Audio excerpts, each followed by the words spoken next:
அனைவருக்கும் வணக்கம். இது செங்கல்பட்டுலேருந்து உங்களுடைய ஜோதிடர் சக்திவேல். மீண்டும் உங்களை சந்திக்கிறதுல எனக்கு மிக்க மகிழ்ச்சி.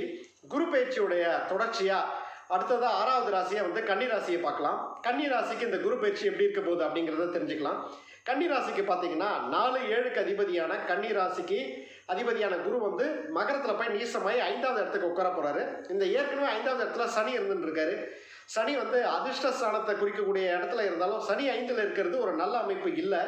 ஏன்னா பாவகிரகங்கள் 5வது இடத்துல இருக்கும்போது அது சனி முழு பாவகிரகம். அந்த 5வது இடத்துல இருக்கிற சனியை போயிட்டு குரு போது சேர்ந்து ஒரு மிகச்சிறந்த ஒரு நல்ல அமைப்பாக ஒரு சுபமான விஷயங்களை சுபத்துவ விஷயங்களை கொடுக்க போகிறார் அப்படிங்கிறது தான் உண்மை. 5வது இடத்துல இருக்கிறதுனால இந்த சனியோடு சேர்ந்து இருக்கிறதுனால அதாவது பிள்ளைகள் வழியில் நன்மைகள், பிள்ளைகளுக்கு சுபவரைகள் பண்ணுறது, இந்த மாதிரியான விஷயங்கள் இந்த கன்னிராசிக்கு இருந்துட்டு இருக்க போது.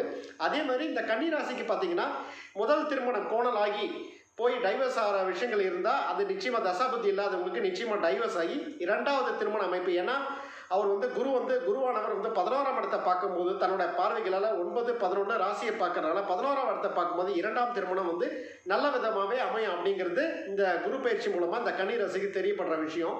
இந்த விஷயத்தை யூஸ் பண்ணி நிச்சயமாக இந்த கன்னிராசி ஆட்கள் இனிமேல் நல்லா இருக்க போகிறாங்க. இதனால் வரையும் கஷ்டப்பட்டு இருந்த அர்த்தாஷ்டம சனி மூலமாக கஷ்டப்பட்டு இருந்த கன்னிராசி அன்பர்கள், அதே மாதிரி 10வது இடத்துல ராகு இருந்துட்டு இருந்தார்.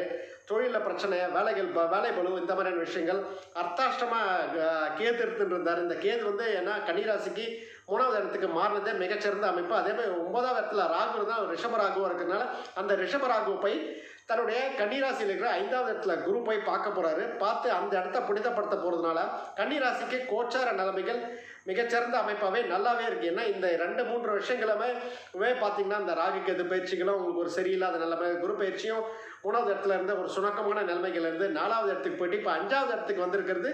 இது ஒரு மிகச்சிறந்த அமைப்பு. இதனால் வரைக்கும் தடைப்பட்டு இருந்த விஷயங்கள், கோர்ட்டு கேஸ், இதெல்லாம் வேகம் எடுத்து இந்த டைவர்ஸ் வாங்குகிற அமைப்புகள், 2வது திருமண அமைப்புகள், இதெல்லாம் ரொம்ப பலமாக இருக்கும்.